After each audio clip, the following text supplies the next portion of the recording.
welcome back, guys. Welcome back to another episode. First of all, we'd like to start by saying a massive thank you for everyone that has given positive feedback, has subscribed to us, has actually shown quite a bit of interest in what we are doing here. So yeah, we're very grateful. So just keep sticking around and we will start trying to be a bit more productive about getting things out a little bit quicker. We're all very new to this. So yeah, stick with us. So in this episode, we're going to start looking at the roll cage. As I said before, this isn't going to be a generic just welding one. This is going to be massively over-engineered, as we're still going to make everything bolt in. So pieces like, obviously it's such a small car, you've got to be able to try and get dashes in and out. I don't want to be like chopping big holes and stuff and making everything look too butchered. I'm trying to still make it look like a show car. So yeah, we'll take you through me making the A-frames at the front, which link into the space frame, and yeah, we'll go from there. Okay, so what am I meaning by when I'm talking about the A-frames? I'm calling these the A-frames. This section here, which links forward, and that ties up perfectly behind where the space frame front links to the bulkhead. This way, when the forces come through, as the car's trying to flex and everything, it comes back through the A-frame, and then from here we'll be building door bars which diagonal across and create an X shape to link into everything here, so the whole car is tied together as one. Okay, and as you can see, other bits I've added is this cross tube.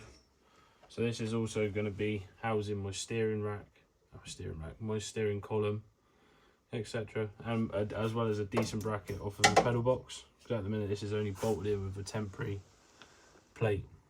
This original Fiesta will be going just because it's just not race car enough. Okay, so now we know what I'm calling the A-frames are.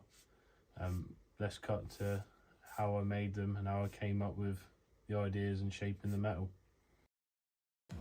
Okay, so here I am working on the top tube of the A-frame. The principles I'm using are virtually the same for all the cage work, so I won't bore you with a huge fabrication montage of all the same thing. So the holes I'm drilling here have been worked out in relation to the space frame uprights, so the top tube will be level.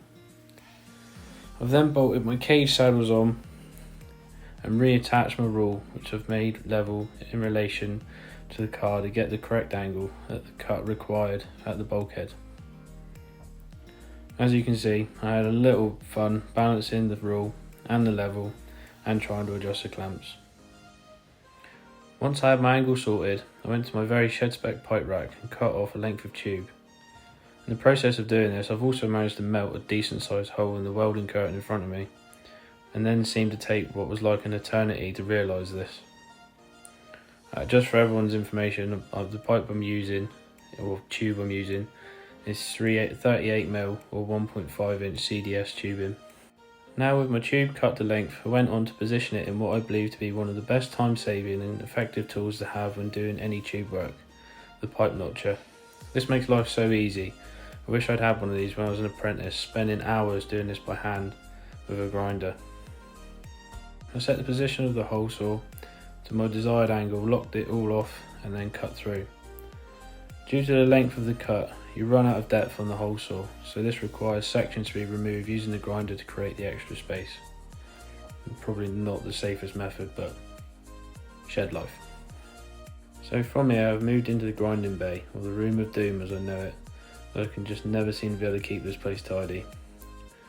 I've prepped all the faces ready for welding, and by removing all the grayscale and any of the yellow paint left behind from the hole saw.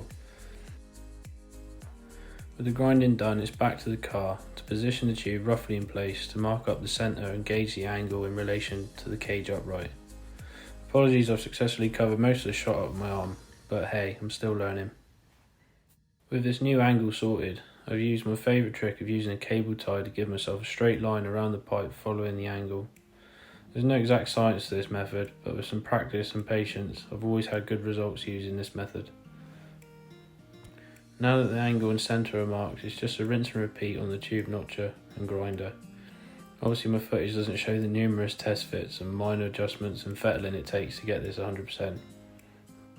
With the tube all fitting nicely, I just did a couple of checks just to make sure it was all level across the car in relation to the other A-frame I previously made. Yes, my car is level, and yes, it takes ages with a lot of cardboard and generally faffing around to get this right. With all that done, it's the home straight and all the wonderful TIG welding joys, the tacking in really awkward places followed by the lack of recent torch time becoming incredibly frustrating, because the welds never look as good as they once did. Or the classic case of the older I get, the better I once was. And there it is, with everything welded and cooled off. It's just a case of one final test fit and voila, easy as that. Honestly, easy as that. Okay guys, we're going to call that episode a wrap now. I hope you like what you've seen.